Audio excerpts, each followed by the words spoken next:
The warrior steps back, releasing the disoriented creature, and with a tiger's reflex swings his mighty spiked mace.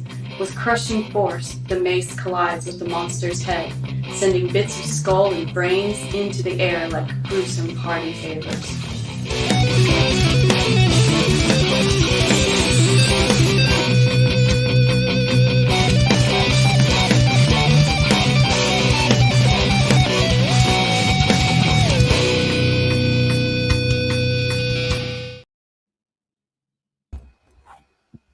Hello, and welcome to this special feature of the Biz Archives.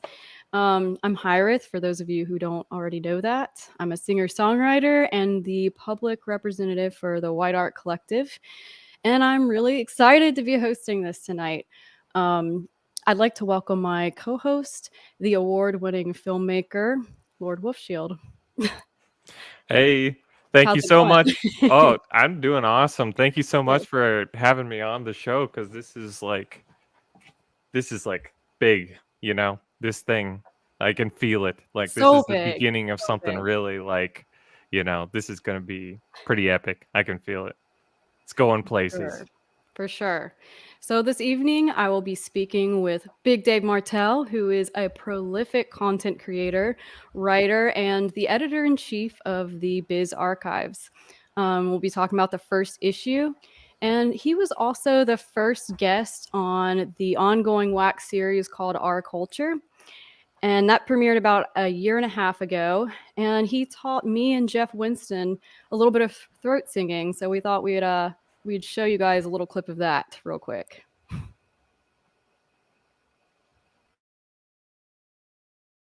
So anyway, throat singing.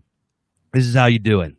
You use your diaphragm. I know both of you guys are musicians. Mr. Jeff, are you a singer? Yes, sir, I am. He sure is. So you push through your diaphragm. You push the air up through your throat, and what you want to do is you want to create a rattle with your voice box. Hear that? You make that rattle in your voice box, and then you manipulate it with your tongue and your mouth. Mr. Jeff, give it a try, bub.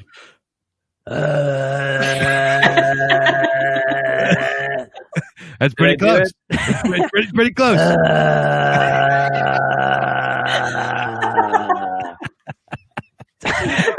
Yeah. I think you're a little off.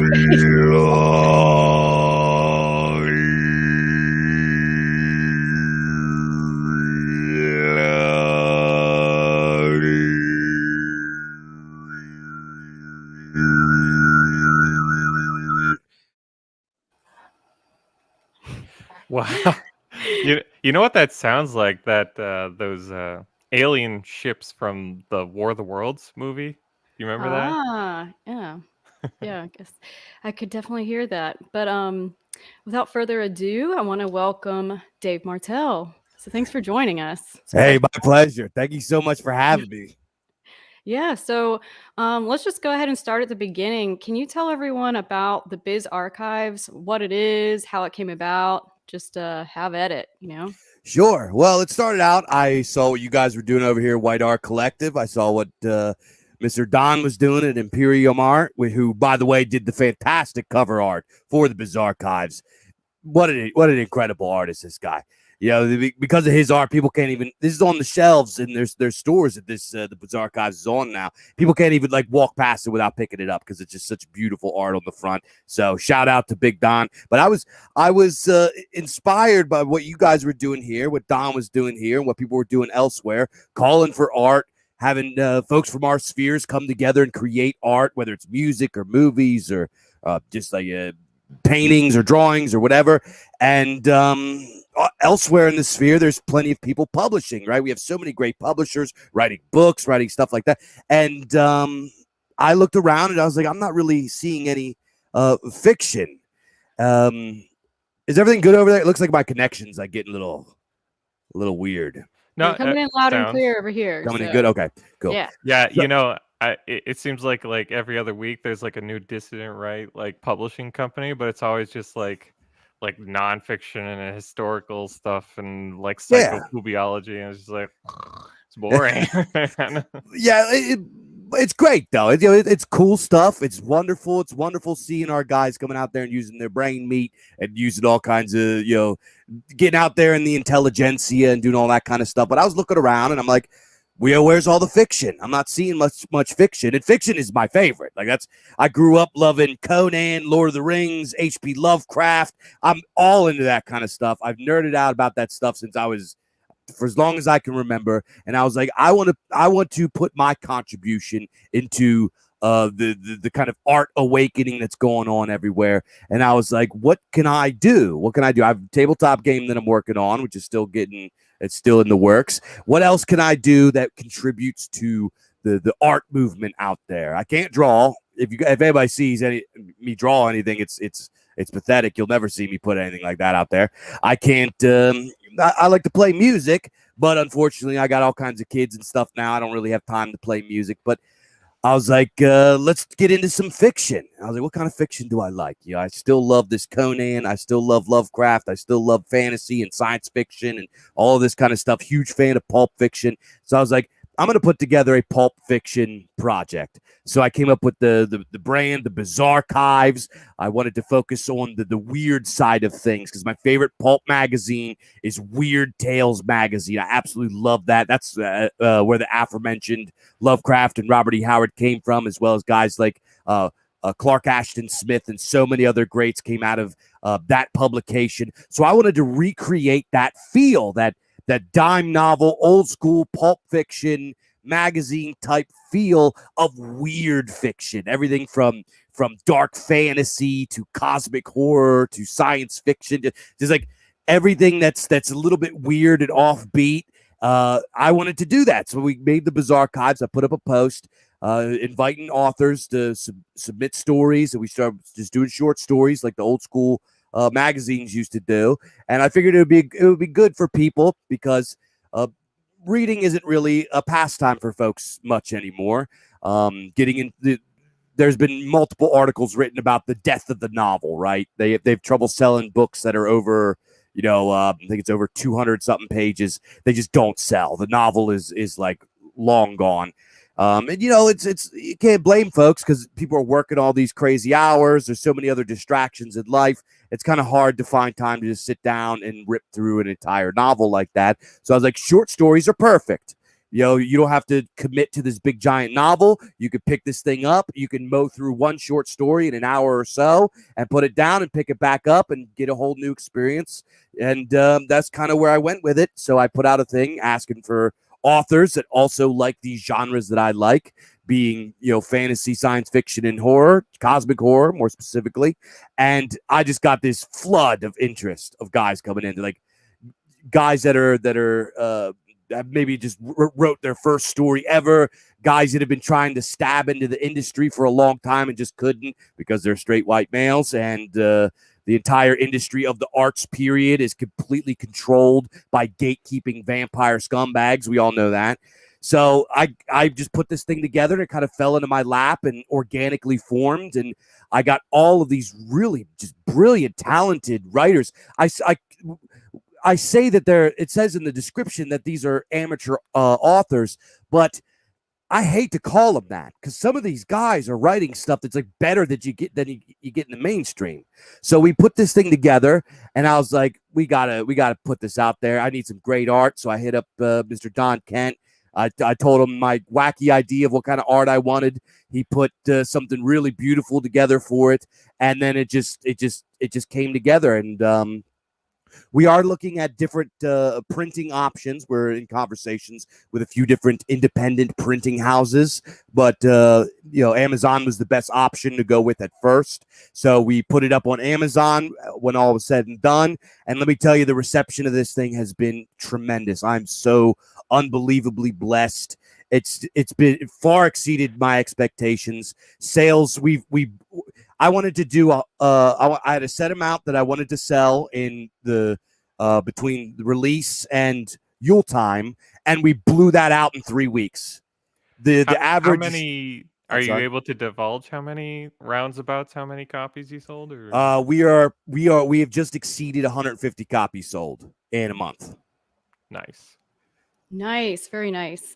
One of the things I really loved when I was reading the preface of the book is you were talking about, well, you were explaining what pulp fiction is, Mhm. which I wasn't very clear on, and you were talking about how these like short stories, like in the Weird Tales magazine that you loved so much, how it was meant for like the working class people because Yep. they're so busy with their job and everything. And one of the things that I like quoted directly from what you said in that was that it was raw creativity by the people for the people. That's right. And I just really love that. I think there's something really great about it because like you said, not everybody has the time to read a whole novel. So do you want to talk a little bit about Pulp Fiction? Just give like a brief description of what that is for people who aren't aware of that. Absolutely. Well, Pulp Fiction is kind of an umbrella term, and it really started, the seeds were sort of planted in the late 1800s with guys like Edgar Rice Burroughs, who wrote like that was called the Barsoom series, which was like the Gods of Mars. It's actually a genre that we call it Planet and Sandals, what they call it now. But it was these wacky sci-fi stories and stuff like that. And then he later wrote, he's the creator of the character Tarzan, which a lot of people don't know, Edgar Rice Burroughs. And then it really started to pick up in the 20s, 30s, and 40s, the time of World War I, Great Depression, Dust Bowl, economic collapse, and all that stuff going into World War II.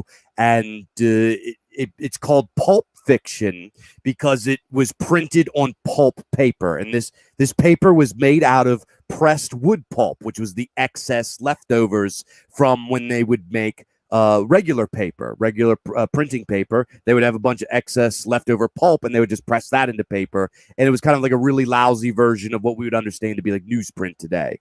It was cheap junk paper, and they called them dime novels because they cost between a nickel and a quarter. And they would feature this beautiful, like hand painted art on the front, just absolutely just like really masterful artwork that was on the front. And they were really catching to the eye, which they used the colors in the for the cover art for these dime novels, because those only like primary colors would stick to this paper. A lot of these other colors wouldn't stick, so they would only use the colors that they could use that would stick to this paper that they would print on, and it resulted in these very vibrant, colorful pieces of art that would be on the front of these novels. So pulp fiction became kind of the fiction for the working class, right? It was it started out as a lot of like war dramas, like stuff that had to do with fighter pilots and so on and so forth, Red Baron kind of stuff. And then it also featured a lot of westerns. So this was the influencer of a lot of the spaghetti westerns that we see later, and even like the titles like that come from the old Clint Eastwood movies were directly lifted from Pulp Fiction, and also featured a lot of detective stories like Dick Tracy kind of stuff, and it also had some romances and stuff in there as well. And then later on, when you get into the late 20s, into the 30s, you start seeing what became to be known as weird fiction, which was featured in like, as we mentioned earlier, Weird Tales magazine, as well as a few other ones like Amazing Stories, so on and so forth. And this began to feature things like creature features and monsters and spooky folk tales and horror and fantasy and science fiction, but a darker, weirder turn. And this, like, people went nuts for this kind of stuff. And this is where we get authors like Clark Ashton Smith and Robert E. Howard and H.P. Lovecraft. And those guys went on to really influence pretty much every fiction creator from then on. Everything from movies to games to writing. You know, even Stephen King says that the greatest horror writer ever is still H.P. Lovecraft. He's the godfather of horror. So these guys, this Pulp Fiction was so important and so influential, and it's kind of a forgotten genre, right? When I first started coming out with the Bizarchives and I said, this is Pulp Fiction, everyone's like, oh, I hate that movie. Or, oh, you know, they just thought I was talking about the movie. They had no idea that Pulp Fiction was this prolific, important genre that existed for so long. And I wanted to change that, right?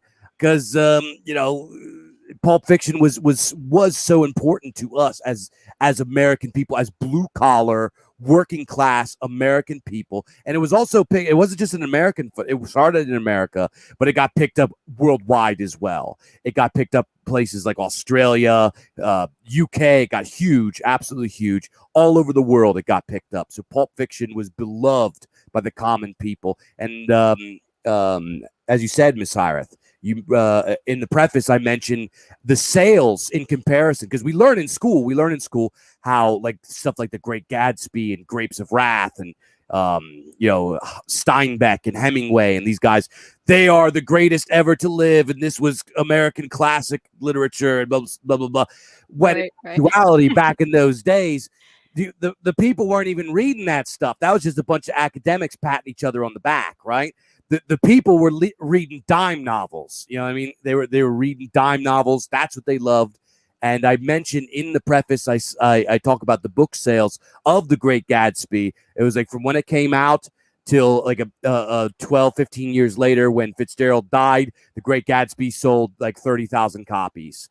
Weird Tales magazine, which wasn't even the biggest pulp magazine, Weird Tales magazine would sell 100,000 copies in a month. So that just goes to show how much the people loved Pulp Fiction and didn't care about what we're taught is classic fiction. Yeah, I mean, it makes total sense. It's like it's what was affordable. It's what they could have afford to read time wise, and it was also like a fun fictional temporary escape from their daily life, from their daily work routines and everything. Who wants to read The Grapes of Wrath when you're actually living it, Yeah. Yeah. Right.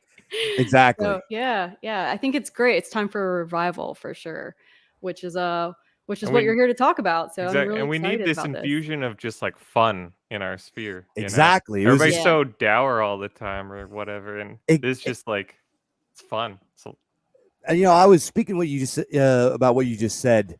I just recently watched the Of Mice and Men movie, and I'm watching it. I had that same exact thought. I was like, when this book came out, who the heck is going to want to read this? Because they were literally living this misery. Why did they want to? The reason the academics wrote that stuff is because they were detached from it. I mean, they wrote about the Dust Bowl and about the misery of the working class during the Great Depression because they didn't experience. Abstract to them. It was an abstract to them. That's exactly right. Whereas the working class people, they wanted to read about kings and barbarians and spaceships and monsters and weird magic and stuff. That's what they wanted. They who wants to go work in the fields for 14 hours, come home, and then read about guys working about in what the field? You did all day. Yeah. Exactly. Right. Yep. Very true. I like that it's also apolitical too. So it's not. Yes. It's just that's a nice, big thing. Yeah, definitely. It's like you get to tap into imagination and the creative side of things, and it's not political. And that's something that I think White Art Collective is trying to do with this upcoming Spooky Shorts Film Festival, for instance. But going back to Biz Archives, will there be a continuation of any of the stories that are in the first issue? Is it going to be an ongoing series, or is it going to be different every single time with different writers? Because when you have a short story, it's that's great, but then you get sucked into a character and you kind of fall in love with it, and then it's done and you're like, no, So we are actually in the works. We are halfway through the stories for Bizarchives 2. Bizarchives 2. We would like it to come out around Yule time, but hopefully December, January, it'll be coming out. As far as continuations of the stories, Lex is coming back in full force. For those of you that have read Lex and the Lost Girl, that's just a little taste of Lex. I'm bringing him back. There will be a continuation of the characters from the Hiraeth of Drewbury Moor. There's going to be a continuation of a future Darkly Magical. There are actually quite a few of the stories that are in Bizarre. Darkly Magical? Yeah, it's AFDM. Oh, okay. Yep. Gotcha. Yep. So there will be a continuation. What about the White Dragon? No, actually, the next one that author specifically, MS Jones wrote. This would be a little bit of a spoiler, but he wrote a really, cool story called The Dune Lord's Dreaming, and it's a story about this like desert planet that's sort of like what's the desert planet called in Dune? I forget what it's called. Tatooine. Arrakis or something like that. Yeah. Not Tatooine. You just triggered all the sci-fi fans. But yeah, he has this really cool story about some like these like I don't want to give away too much, but it's a really cool story, and there's more sci-fi in there. Are you thinking about doing a continuation of your They Never Wake Up sci-fi? Yes, it's not going to be in Bizarchives 2. Okay. I'm going to put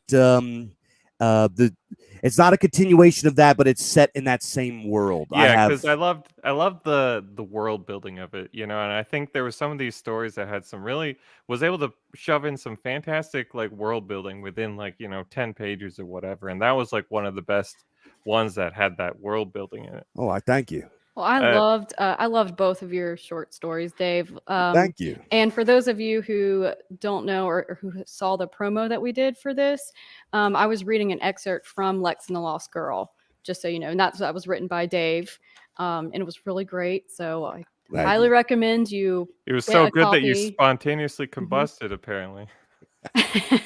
I love that promo, by the way. I watched it like 10 times in a row when you guys put it out. Oh, cool. I'm so glad you liked it. But another question I have is like, how does somebody submit a story to the Biz Archives? Like if they were a writer and they wanted to participate in this and be a part of it, maybe they want to be a part of the second issue or the third issue. How might they contact you to do that? Well, you can send me an email with your submission. We're still working on the website and all that kind of stuff. We do have a website up, but pretty much it's just a picture of the cover and a link to go buy it. It's at the bizarchives.com. But if you want to submit a story to the Biz Archives, number one, it must be in our pulp genres of fantasy, sci-fi, or horror. It must be between 1,000 and 6,000 words. Must be in doc format, no PDFs, doc format. Must include your name or pseudonym. And it also must be in Times New Roman. So type that all up and email it to me at thebizarchives@gmail.com. There you have it. That's awesome. Yeah, I can't wait to read more. I mean, I'm already a collector now. I have the first issue. I'm going to be collecting every issue that you come out with from here on out because I'm already sucked in. So I swear. That first edition of the first copy, that's going to be worth something, I guarantee you. There you go. For sure. Yeah. I love sci-fi. I love horror, sci-fi, and all of the cross genres in between. So it's pretty awesome. So can you tell people where it's available? It is currently only it's on Amazon and Books A Million. We are currently trying to get it into Barnes and Noble, and these kinds of things, they take a little while, and we will eventually have it in multiple places for folks to purchase, hopefully at a local store. But as of right now, it's only really available on Amazon and Books A Million. I thought I saw a post on Telegram, I think on the Biz Archives Telegram channel. It was about hard copies being sold in a store somewhere. Is that like yes, ma'am? People can purchase it in hard copy at some store, which is great. Yes, ma'am. I was really hyped about that. Awesome. The Head Shop, which is the number one voted storefront in Rapid City, South Dakota, carries the Biz Archives now. Nice. That's so cool. And how's it doing on the ranks in Amazon? Because I saw another post that you had made about that, how it's climbing and stuff. And this is why it's so important to leave people who are still on Amazon and haven't gotten banned, Yeah. It's important to leave positive reviews because it does help climb the ranks in those best-selling, lists and everything when people do searches. So how's it doing on that? Unfortunately, we the reviews slowed down a little bit and some of the sales slowed down, so we kind of fell down the rankings a little bit. But in those first few weeks, we were breaking into top 100,000, top 5,000, top, it was like really getting up there, and that was really cool to see. We were competing. You got to remember on Amazon, those bestsellers, you're competing with perennial greats, right? Major publishing 1984. companies, yeah. Yeah, 1984. We're talking Lord of the Rings. We're talking, every Stephen King book. We're talking, and there's thousands and thousands of these perennial bestsellers. Art of War by Sun Tzu. You know what I mean? Like these things that are just tough to compete with. So us even making it into like the top 100, top 50,000, top 10,000, top 1,000. There's even one in the cyberpunk genre. We made it in the top 500, which is like, really, really cool. Yeah, it definitely is. Well, that's all the more reason to build the momentum back up and get those ranks, get it ranking up there again if we can. Try our best, Absolutely. And I have a question for you as a writer. When did you start writing this kind of these kind of stories? Was it for stuff like this when you got the idea for it, or have you been writing like this for a while? I have been writing in these genres probably since I was young, right? I actually like won an award in like was it, I guess I was like a 10th grade or something for best fiction story in my school for some competition thing. And it was like a gory fantasy story, right? So I've been writing these kinds of things for years and years.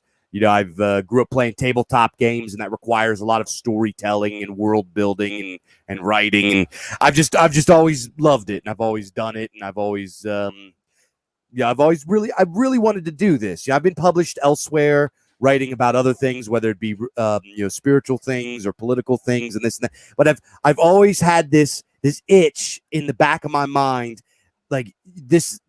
You got to publish something fiction. You got to get some fiction out there. And I finally dug my heels in, and I just had to do it. That's fantastic. Yeah. Well, I mean, you have a really I love your writing style. I think it's very gripping from the get-go. So you don't have to sit there and try to like reread something, like reread a couple pages to kind of sort of try to force your mind to get into it, like with some stories I feel like you might have to do, or at least me personally. But with your stuff, it's very gripping. You can tell you're excited when you're writing about it, so it makes the reader that much more excited when they're reading it, in my opinion. And I thought they were really great. So thank you. Yeah, that's kind of the nature of pulp fiction, is mentioned about world building.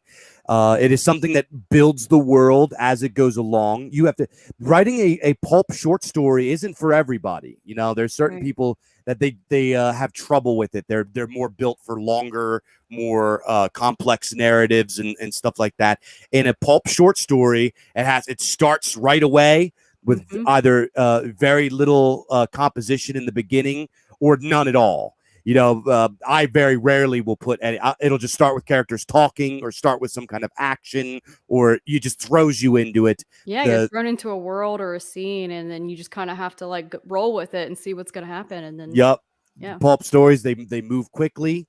They don't tell you about the world. They demonstrate it by the characters interacting with it. It generally focuses on one protagonist or maybe a couple. And it generally has some kind of twist ending, or at least some sort of strong ending. You know what I mean? I'm personally, I'm a sucker for endings. It's like a little bit of a competition between pulp authors to see who can write the craziest ending, right? It's part of the nature of the story. I think my favorite ending out of all of them was Baby Teeth. Oh, Baby Teeth was written by my kinsman, a guy that's in my kindred. He's gonna be really excited to hear that. The ending in that will make your stomach upset. It made me cringe, man. That was fantastic. I love that one. It was good. That's a good story. No spoilers. You guys have to buy it and read it to find out what's gonna happen. Yeah. But I was wondering personally, are there any future prospects for turning the Biz Archives into like an audiobook series or anything like that? Absolutely. Actually, right now we have a few people that are like trying out because there's actually a few people that reached out to me that wanted to do audiobooks for it. So I'm kind of like sifting through a few different narrators and picking. I'm going to give them the different people because half of our authors are actually English. They're actually from across the pond. So there's quite a few stories, I'm sure you guys notice in here, that are told with British dialects. Hiraeth the Drewbury Moor is one of them. I did notice that. Yeah, Mhm. Tanner's Gold is another one. So there are quite a few stories in here that are told with an English dialect. So it will require an Englishman to narrate it. And then we also have one in here. It's called Cat's Cradle Rosary, which is written by a very prolific, seasoned author by the name of Greg Kay. He's got like a dozen books out. The guy's just a vet with writing. But his story is written in like Appalachian, West Virginia dialect because that's where he's from. So we got to get somebody that has that kind of accent to do that book. We can't get somebody from Boston, doing that book. You know what I mean? So we're going to be very careful with who we pick to do the audiobooks. But yes, audiobook is on the way. That's awesome. I love that you're doing that too. For each story, you're considering like what kind of accent or genuine accent, that it needs to be for the narrator to like read that story and to read it well. That's not something that I would have really necessarily thought of. I would just be like, oh, let's find a good narrator for the whole thing. But I like that even better. That's great. It kind of just fits right into what we were talking about in the beginning about how it's just like by the people for the people. That's right. I think it's pretty awesome. So I'm really excited. I can't wait to see more. And I mean, how did it come about with Donald Kent doing the cover? Because the cover is amazing. It's great, ain't it? Yeah, it's fantastic. So I'll hold this. I'm trying to hold it up to my camera. Well, me and Don, I hired him to do a little bit of work for my tabletop game. And everybody knows the guy's just fantastic. He's just a fantastic artist, really, really talented guy. And yeah, he did my my profile. This one right here. Looks just like you. Right? Yeah. The guy's excellent. So I was like, and I know Don is into this kind of stuff. Me and him nerd out about this kind of stuff. We Heavy Metal Magazine, and we're into all this kind of sci-fi fantasy stuff. So I hit him up and I was like, okay, let's talk about a price. Let's get I gave him my crazy idea of what I wanted him to do, and he's like, I got you. And then he gave me updates, and a couple weeks later, he sent me this beautiful cover art, and that's how it worked out. Don is just he's just an excellent guy to work with, very punctual. He's very, very reasonable with his prices. That's another thing. We're working from literally, the budget is literally just like what's in my pocket, right? So I couldn't go out and hire somebody for $1,000 or whatever. We had a limited budget to work with, and Don was really great in working with us on that. So it's just excellent. Just turned out beautifully. And are you planning on incorporating more artwork in the actual book for future volumes? Yes, that is the goal. Is for anybody that has opened up an old school Weird Tales magazine will know in the pages there are so many little like hand drawn sketchings of the stories and characters and so on and so forth. And that is eventually the goal, is to have something like that. Nice. So for something like that, if people are really into that kind of artwork, should they contact you in the same way as people who write the short stories, or is that something that you'll make a call for in the future when you're ready for it? No, if somebody wants to donate some art, by all means, send me an email. All right, that's awesome. Yeah, I would love to see more imagery too, because that cover is just amazing. I mean, Donald's great. He really is. He's like one of, I don't know anybody that can do like comic book style stuff like he can. So does this guy have a name? Did I miss that? Because he's the character in the beginning, right? Yep. No, he does not have a name. Do you have one like in your mind? No, I should probably come up with one now. Because he'll probably come back, like he'll probably introduce each one, right? Yeah, actually, our next release is actually going to be a novella from the author of Tanner's Gold. His name is A. Cuthbertson, another Englishman. And this is called Dredge. and it's going to be a really cool story. It's a short story. It's a novella, so it comes in about 20,000 words. It's a pretty quick read, but it is a really, really cool story. For folks that like cosmic horror, this is going to be up your alley. It's very English, and it includes a lot of English kind of history, but it is about this team of English tough guys that get hired to be bodyguards for like this Dutch prospector that's trying to drain these bogs in England, and these like freedom fighters that are part of like the local community are trying to stop them, and then they uncover that the Dutch prospector is up to some weird, creepy occult stuff. And then I can't tell you anymore. It gets crazy from there.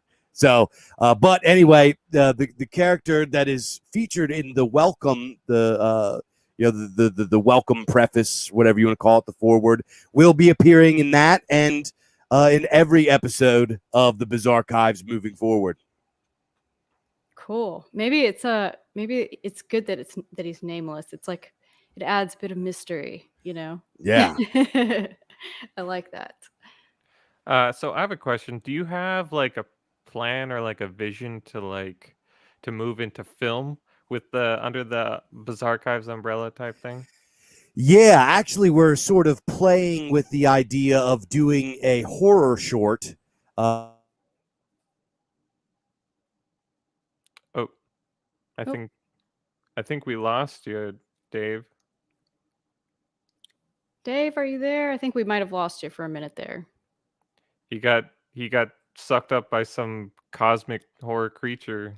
It was all the excitement, you know? It put Cthulhu the got system him. on overload.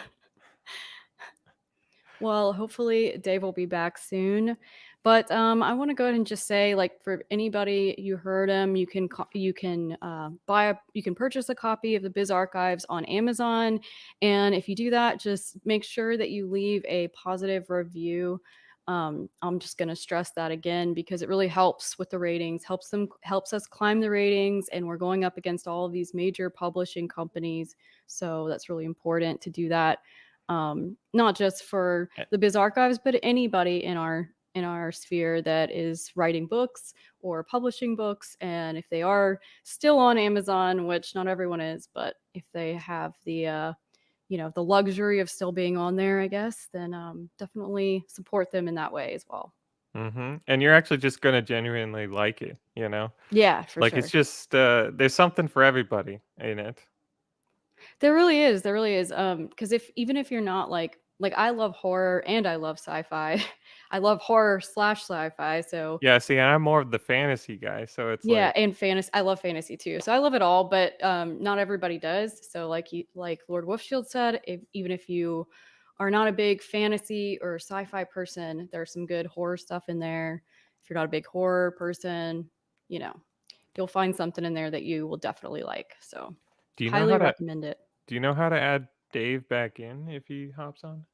I think he's probably Oh. Hey, can you guys hear me? Yes, and he's back. Were you taking a lunch break there? No, my computer crashed. My computer crashed. Oh, okay. It happens. Can you guys hear me okay? Yeah. Yep. Yeah, we can hear you. Beautiful. So I was just telling people, I was just stressing to them to go on Amazon and purchase a copy because there's a bit in there, something in there for everyone, even if they're not a fan of fantasy or sci-fi or horror, but they like one of those things, they'll like something. So or big brain like philosophical exegesis on the nature of life and death. you got that in there too. Well, I think that's a really interesting story.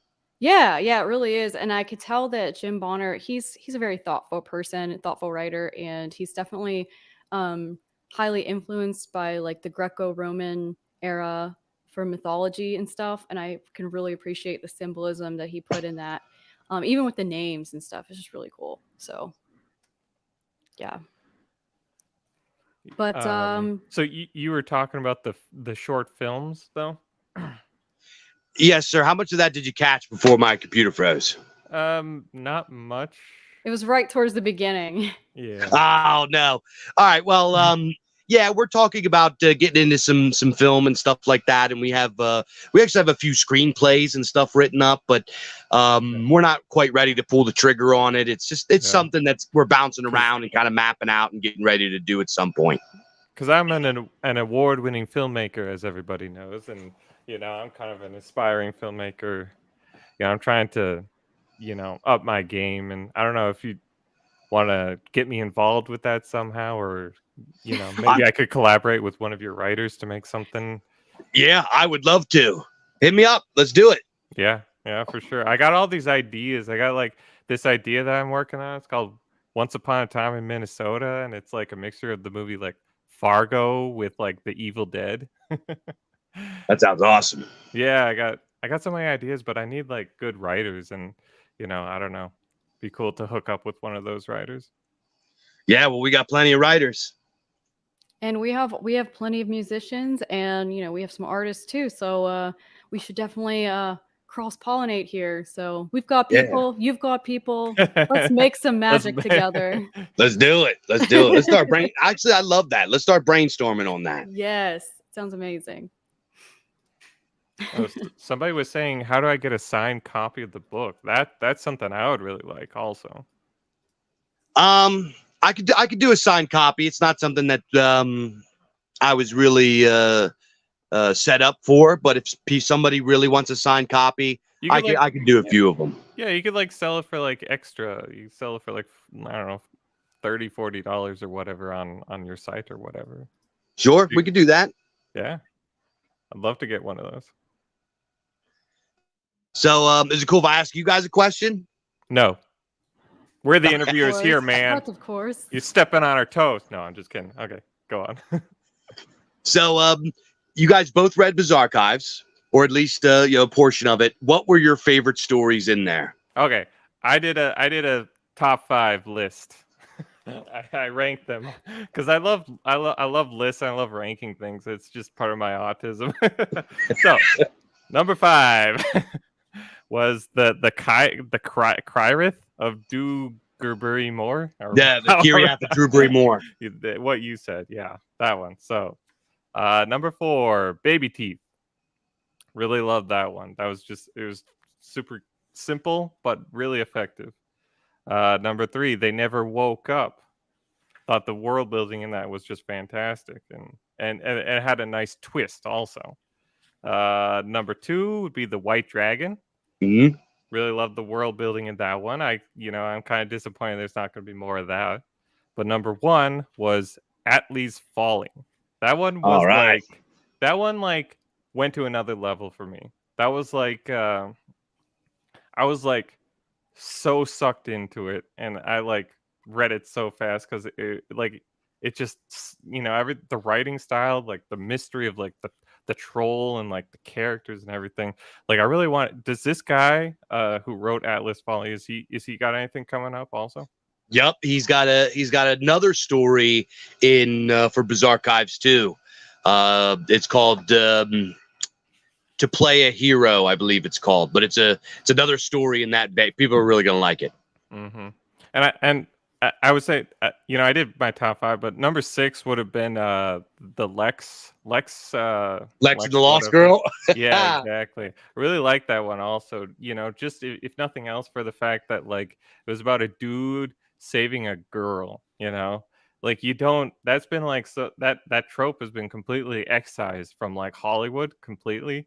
Like you're just like not allowed to be like a dude saving a girl in movies anymore. So I'm just like, oh, this is just like a breath of fresh air. I really liked it. And then at the end, he kind of. And then you kind of realize, like, oh, this guy. Well, he's not quite the hero you thought he was. Yeah, exactly. Yeah, he's gonna return. Definitely Lucius excited Lex. to see more. Yeah. I'm sorry. What were you saying? Yeah, definitely excited to see more from Lucius Lex, because like he seems like a kind of a complex character. He is. He lives in the. It's actually tied in with my role playing game, so that's why the world that Lucius Lex is in is seems so large is because I already have like the entirety of the world fleshed out. But Nice. Lucius Lex is effectively grim dark Conan. He is big, he's mean, he's ugly, he's a little bit sociopathic. Isn't Conan already grimdark? Well, You know, I'd actually never seen or read a Conan at all until like a couple days ago. I actually started the movie for the first time. I'm like, really? yeah, it was pretty good. Yeah, Which one did you watch? The old one, right? With Arnold? yeah, the Arnold, yeah, for sure. I didn't finish it yet, but yeah, it was pretty good. Hiraeth, I want to hear what your favorites were, and then Dave, I want to hear what your favorites were, or at least like what your all-time favorite one was out of all. Sure. I know that's gonna be kind of like difficult for you because you're like the the guy. The editor. You may not want to do that, but I want to hear which ones were your favorites. Well, I haven't gotten a chance to read every story yet. I've read most of them, but I haven't gotten a chance to read them all. So, but they are the ones that I have read. I can't say that there is a bad story in this book that I've read so far. So, having said that, I think my favorites would definitely be the two that you wrote for sure. So, Lex and the Lost Girl, and They Never Woke Up. I really loved those.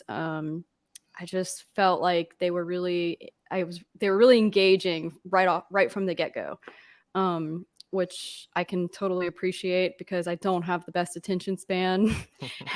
I always have a million things in my head, like all the stuff I need to do. So it's like it's hard to like, I don't know, get sucked in right from the start. But you did a good job. That's why I write stories like that. Yeah. You did a great job. Thank you. I did also like The Strange Case of Mr. H. It's kind of like, it was more of like a straightforward sort of horror type thing, like Amityville horror vibes. Which based on a true like story, horror, yeah, I love that. I love that. If you like horror, then definitely read Baby Teeth. I think you're gonna really like that one, Hiraeth. Nice. Yeah, that's one Is of the. that kind of like cosmic horror? Would you say? Would that kind of fall under that umbrella, or what? Baby Teeth, I would call Baby Teeth supernatural horror, because Nice. cosmic horror implies evil from outer space. Gotcha. Okay. I did like the Hiraeth of the. I'm really bad. Yeah, with it's names. tough to say. It's a Welsh word. Hiraeth of Drewbury Moor. That's funny. It's Welsh, which is like my name, which I also say wrong. So it works. But yeah, I really liked that one. And I really appreciate the one that Jim Bonner wrote. And that one, I'm like, where is it? I'm looking in the book. Is it not in? The Contest Between Life and Death. I really liked that one. I feel like it's one of those ones that I'm going to have to read again, maybe even a third time, just to fully soak it in and absorb it. And like, because I know that there's a lot of symbolism there. And it's like I didn't catch it all the first time around. So I definitely want to reread that one. But I can appreciate the symbolism and the mythology, because I'm a big fan of all kinds of mythology. So yeah, Contest Between Life and Death is certainly a mythopoetic kind of story. Yeah, definitely. So yeah, what do you have any favorites? What are your favorites, Dave? Oh, geez. Well, first of all, they're all my favorites. Oh, naturally. But let me crack it open here and let me see which ones. Just like, every parent who says they don't have a favorite child, it's like they do. They really do. So they do. Obviously, I'm not going to pick my own. It's really hard for me to pick a favorite. But I will say, the ones that kind of really like made an impression on me. I don't know, man. It's so hard. I loved all these stories. Tanner's Gold was one that I really liked. Obviously, Grandma Moves In, I felt was probably the most uncomfortable of the stories.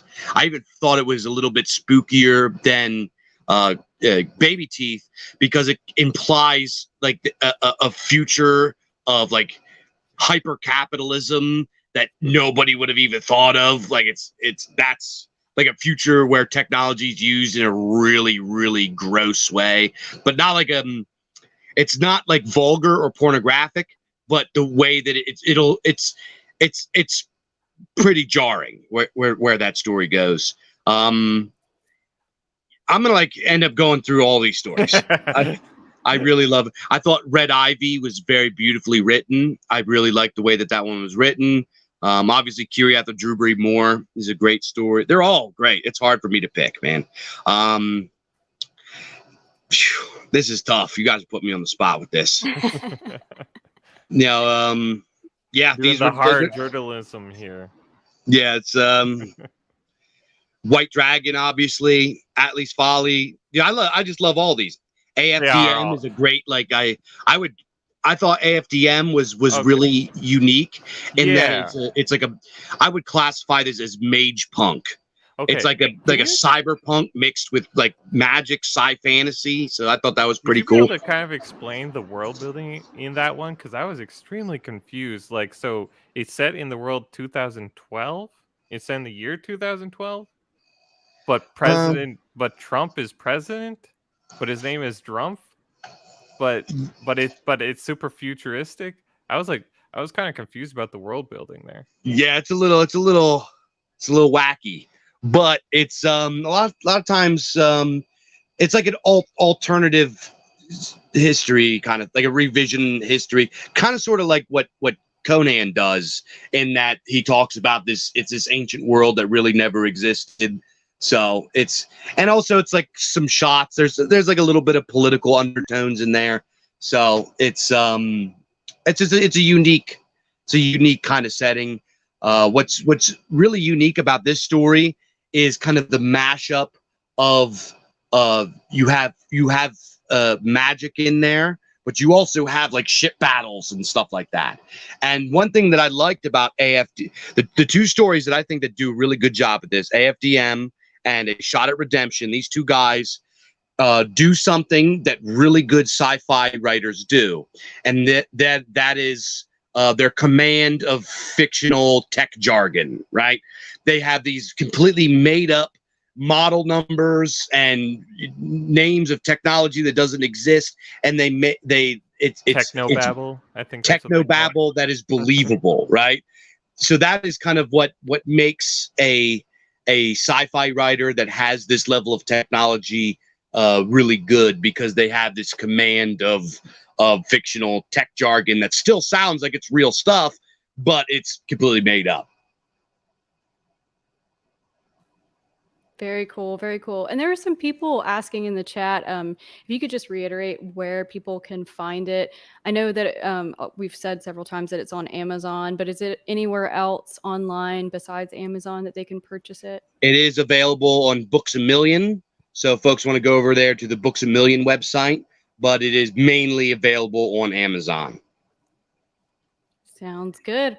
And are you planning on branching out virtually as well, like putting it on any other sites? Or yeah, that's we're hoping to have it on Barnes and Noble up here fairly soon, available at at other retailers and so on and so forth, and we're working really hard to get it into physical bookstores so people can go buy it at local bookshops or at really any sort of retailer that will carry it. And yeah, we're trying, and we're also, like I mentioned earlier, we're in talks with some of our printers that are in our spheres, or guys that are getting into the printing business, and hopefully we'll be able to print our own, print it all in-house by our guys and everything like that. It's just, unfortunately, Amazon is really the only option at this point. Yeah, that's understandable, but that's really great that you're looking into working with people within the community and stuff. I love seeing that. We got to support each other. It's really important. And so I guess we're going to go ahead and bring this to a close. If you want to just tell people where, like, all the places they can follow you, follow any kind of news with the Biz Archives. I know it's streaming at the bottom, thebizarchives.com. But other than that, where can people find you? At t.me/theBoglord. You could follow Bizarchives updates at t.me/Bizarchives. You can go to the Biz Archives website at thebizarchives.com. There's not a lot there yet. We still have to build the website and all that. But you can check us out on Amazon. If you purchase a copy from Amazon and you really love it, please go over and drop us a review. Tell us what your favorite story is, or just tell us good job or whatever. But the reviews are very important. It helps us get more awareness and get more exposure on that site, which we all know doesn't want folks like us getting any sort of exposure. For folks that really loved Biz Archives 1, what's coming out is, next up we have the novella, as I mentioned earlier. It's called Dredge by the author of Tanner's Gold, A. Cuthbertson. That's going to be coming out in a couple months. After that, we have Biz Archives 2. Then we have a novel series coming out by the author of White Dragon from M.S. Jones. It's called The Sacred Times. Then we have Biz Archives Classics, which the first Biz Archives Classics is going to be called Lost Tales, and is a compilation of short stories from pulp authors from way back in the day. Some of them are as old as the late 1800s, that were submitted to magazines from guys that either submitted it anonymously or under pen names with pseudonyms that were never traced back to a person. So these are stories that haven't seen the light of day in over 100 years in some cases. So we are going to be publishing that. And then obviously 2 and 3 and 4, Biz Archives is here for the long haul. So if folks like it, you can look forward to seeing many more to come. A lot of the authors that you saw in Biz Archives 1 will be returning for Biz Archives 2. So we got a lot going on, and you want to hear more of me, you can just go check out my show The Bog, which is over there on YouTube and Odyssey. Yes, all of that sounds amazing. And The Bog is actually, that's how I first heard of you. I first started tuning into The Bog, and I loved it. So been a fan of Dave Martel ever since. So Lord Wolfshield, do you want to tell people where they can find you? Where you find award-winning filmmakers, hanging out with the hobnobbing with the big shots. Speaking of award-winning filmmakers, real quick, we are going to be kicking it into like high gear with Spooky Shorts.